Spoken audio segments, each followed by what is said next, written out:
In today's special show, I'm going to be sharing with you 3 of my favorite no-bake summer desserts that are guaranteed to impress.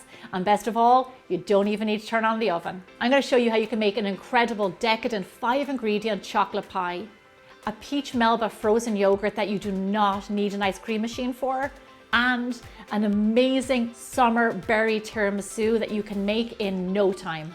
Plus, you will get valuable tips on creating and serving these sweet sensations, which will make your summer baking an absolute breeze. We are going to kick off the summer spectacular with my recipe for a 5-ingredient no-bake chocolate pie. It is a luxurious chocolate pie with a cookie crust and loads of whipped cream on top. It is going to be a fan favorite for sure.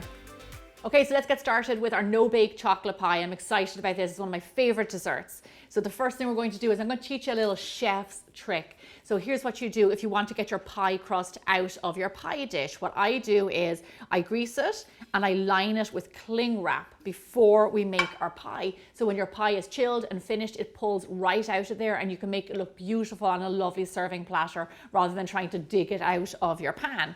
So remember that for the future. Now for our cookies, I'm going to go with a classic Oreo. So we have a double hit of chocolate with our pie.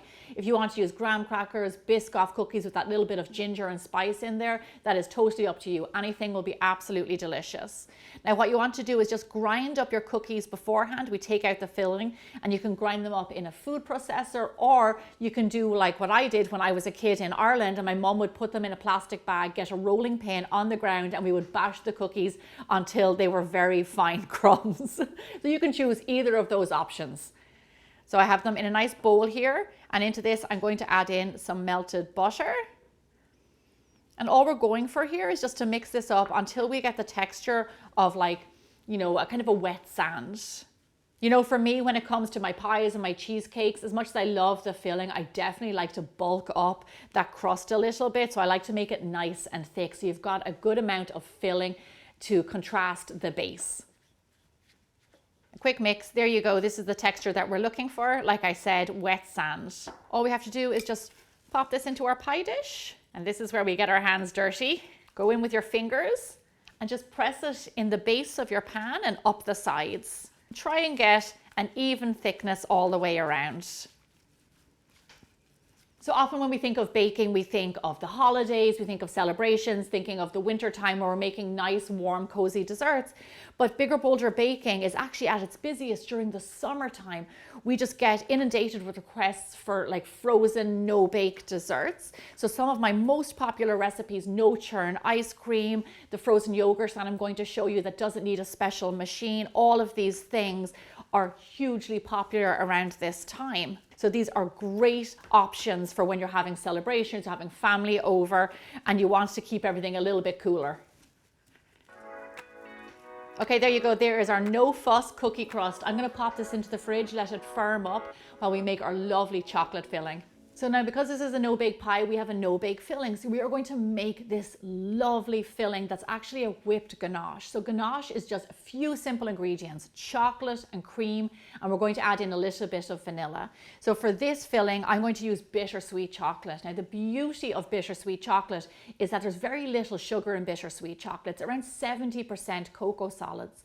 For this really like luscious pie, we want something that's high cocoa solids. So you get more chocolate and less sugar. So you get a really lovely richness.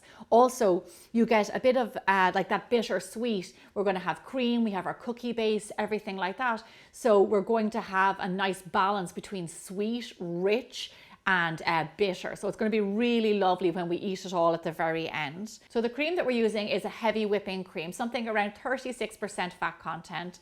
Follow me over to the stove top and we're going to get this heating.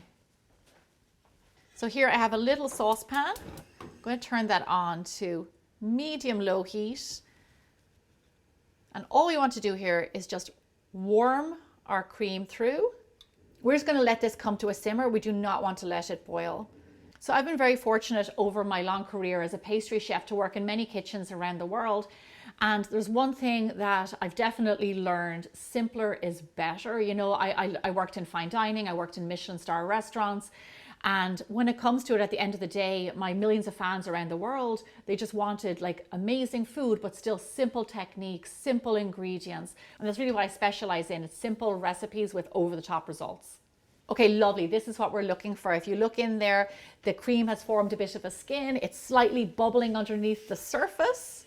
I'm going to turn that off. And then I want you to follow me over to the countertop. So our chocolate is ready to go. Pour that straight over. Look at that, gorgeous. So here's what we're going to do.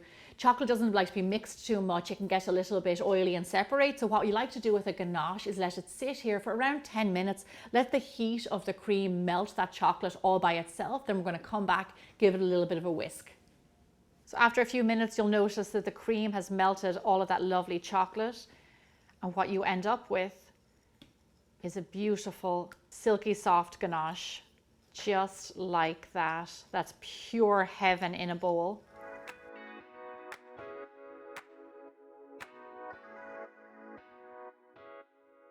Now our final little touch here is a little bit of vanilla extract. Now chocolate and vanilla are best friends. And when you use vanilla in baking, I always think of it as a seasoning, a little bit like salt. It just enhances the other flavor of the ingredient. So it's really important. Vanilla extract is such an important ingredient to have in your pantry. And I actually have a recipe on my website of how you can make your own vanilla extract at home, which it can be really cost effective and so good. That is beautiful. Now, as much as I want to dip my finger in there, I'm going to let this sit here for around 5 minutes or so, let it cool down a little bit. Then we're going to whip it up and get it nice and thick. Once your ganache is cooled down, we're going to do our last step, which is actually whipping it up. Now, I'm going to use my hand mixer. You can also do this by hand if you want with just a regular old whisk. But what we're going to do is just whip it up a little bit. And what this does, it incorporates air and it makes it lovely and light. So what we're going to end up with is this beautiful whipped light, almost like a mousse-like filling. And it just lightens up that chocolate a little bit. Fantastic. Do you see how that doubled in volume because we incorporated all of that air? I have my cookie crust here ready to go. And then we're just going to scoop in our filling. Seriously. I mean, what's not to love about that? Beautiful, rich, bittersweet chocolate filling. And we're not even finished yet. There's more to come. Okay, lovely. Here we are ready to go into the fridge. Now, all we want to do is let this set for roughly around 4 hours. The beauty of this pie is that you can make it up to 2 days in advance and keep it in the fridge. So you have it ready to go for your gathering.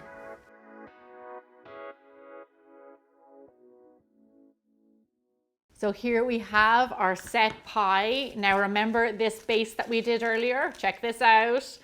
Give it a bit of a shimmy. It'll pop right out of there. Peel away our cling wrap. If there's something I've learned after my years of being a pastry chef, doing things the right way, doing things not always the right way, is tips and tricks I am full of.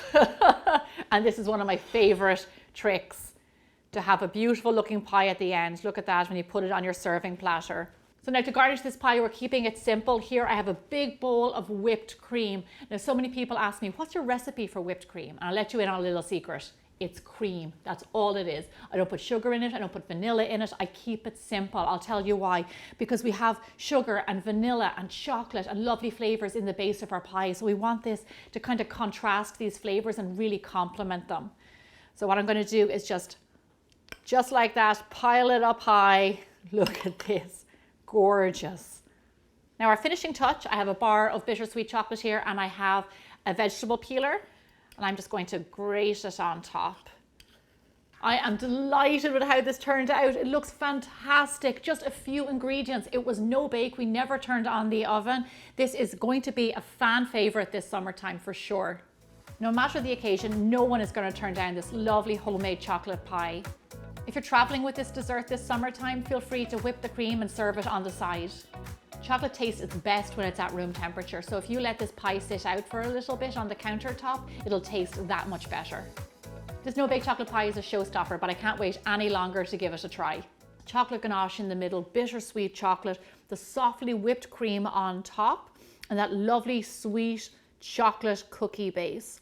You are going to want to make this, and right now you have access to this recipe and many more in my free summer dessert guide. Scan that QR code or head to the URL below to unlock these recipes, and before you know it, you're going to be a bold baker just like me. That pie we just made is definitely for the chocolate lovers, but right now we're going to cool things down a little bit, and I'm going to show you how you can make a Peach Melba frozen yogurt. It's going to be a layer of peaches and raspberries all mixed together, and best of all, it is no churn, no ice cream machine needed. So what is the secret behind making frozen yogurt at home without an ice cream machine? Here it is. Frozen fruit. When you use frozen fruit as your base for frozen yogurt, what it does is when it blends up, it gets lovely and thick. It doesn't get watery. It incorporates air, and then it makes it really good for freezing. So no matter what fruit you're using, make sure it's frozen and then add that in to your food processor. We are making Peach Melba, which is raspberry and peaches, two flavors that are best friends. So we're going to start out with our peach layer here. Next, we're going to add in our yogurt. Now you can use any yogurt you like. You can use Greek, you can use plain, you can use non-dairy, whatever works for you. So our next ingredient in our frozen yogurt is some honey. Now this brings out a little bit of the sweetness in the fruit, yes, but it also makes your frozen yogurt scoopable. So this is a really important ingredient, and also it's a natural sugar. So as you can see here, all great ingredients are going into our frozen yogurt. And then last but not least, we're going to add in a little splash of freshly squeezed lemon juice. Now what this does, it just kind of balances the flavor in our frozen yogurt, and it kind of just makes everything kind of sing together. So we're going to add that in. And then we have our lid on there. Now all you want to do is just pulse this up until it gets nice and smooth and everything is blended well together.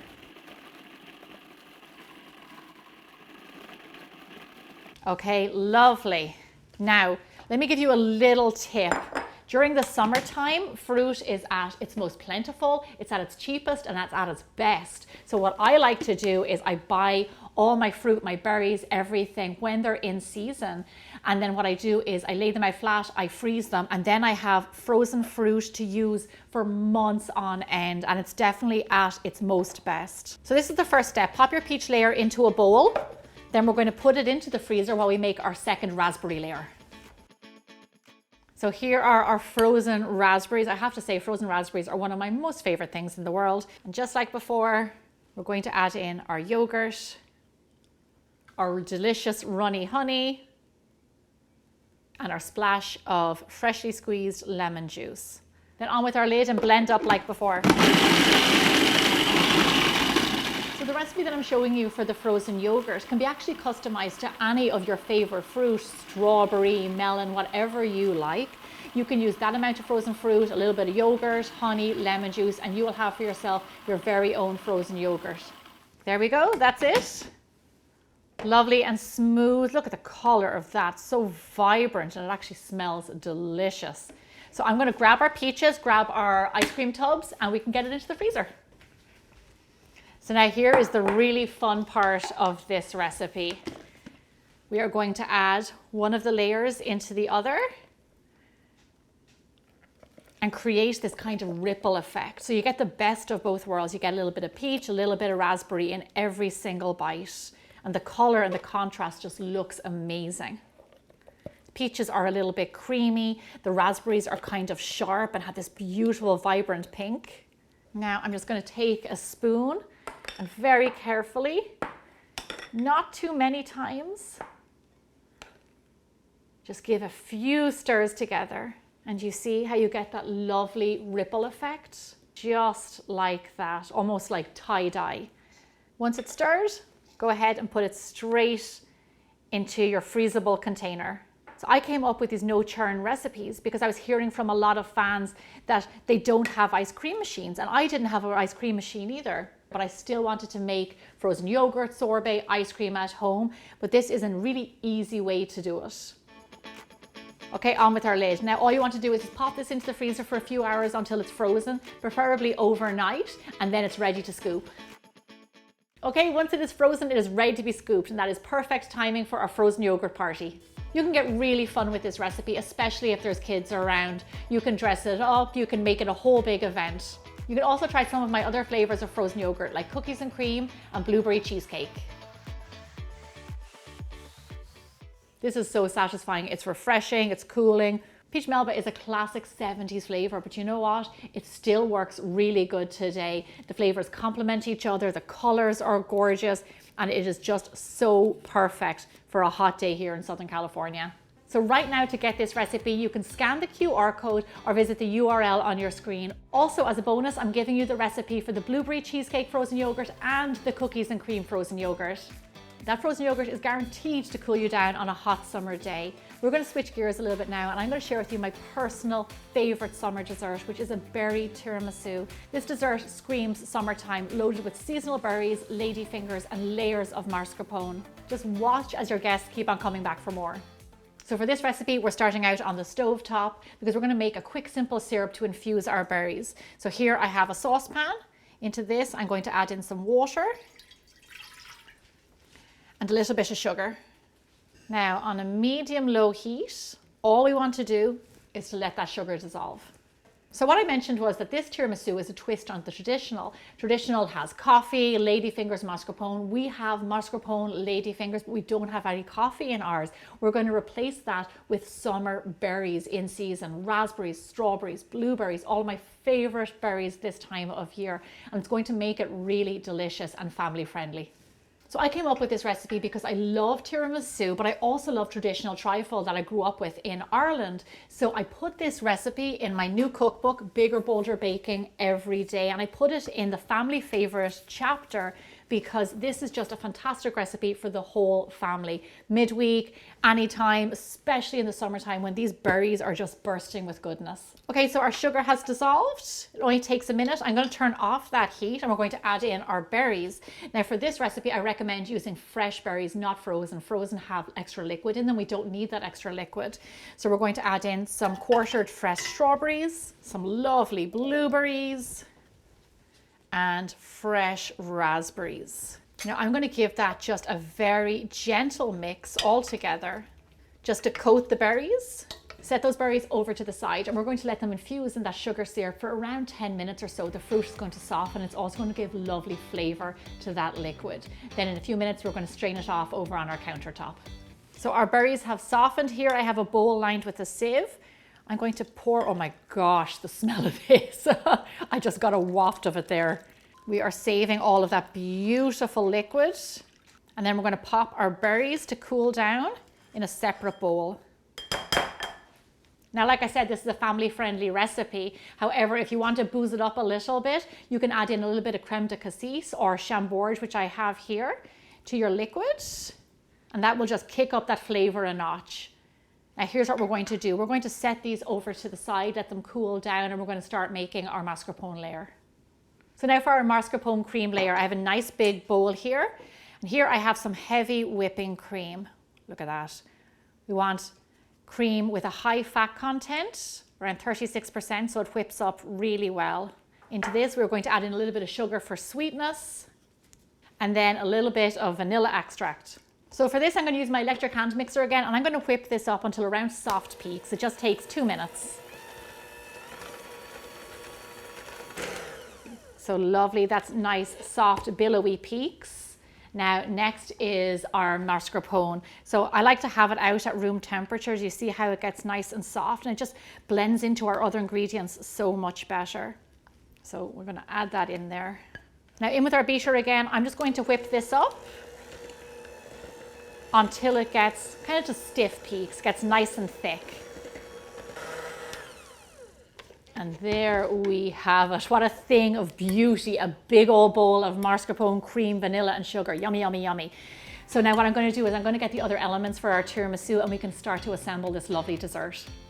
Okay, so we have everything ready to go for our tiramisu. We've got our berries, we've got our juice, we've got our mascarpone, and here I have some lovely lady fingers. So here's what we're going to do. This is really simple. We're going to do 2 layers and we're going to repeat them. All we do is dip our lady finger, 1, 2, 3, into our liquid and just line an 8x8 dish or whatever dish you're using.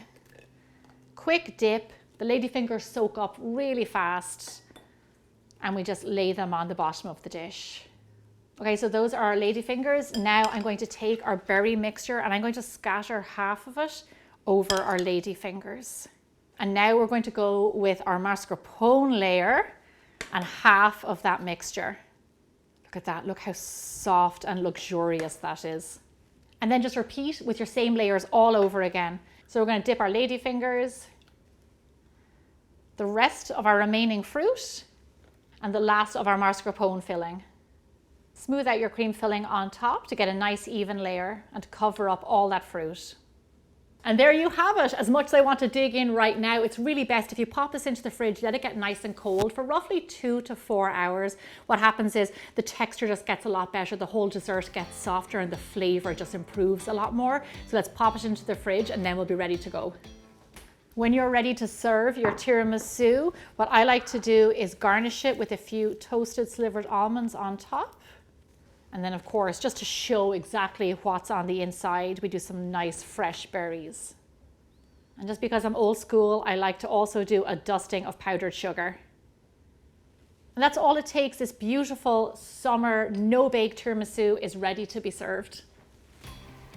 This dessert is a particularly special one, so I like to go all out when I'm serving it and lay down linen and some lovely vintage plates. Everyone's going to love this dessert, so for large gatherings you can easily double this recipe. With the fresh cream and berries, this dessert is best eaten the day it is made, but don't worry, I guarantee you it'll be all gone. This is the one I've been waiting all day to try, so I'm very happy to end my day with this. I'm all about texture when it comes to my dessert. You have this lovely creamy mascarpone filling, and then you have the soft lady fingers in there, and then those berries that still have a little bit of a pop to them. This is summertime on a plate. Everyone's going to love it. So there you have it. In today's show, we learned how to make a decadent 5-ingredient no-bake chocolate pie, a fruity frozen yogurt that you can make at home, and a twist on a traditional tiramisu, perfect for the summertime. And I also shared some tips for easy entertaining this summertime so you can spend less time in the kitchen and more time outside in the sun with your friends and family.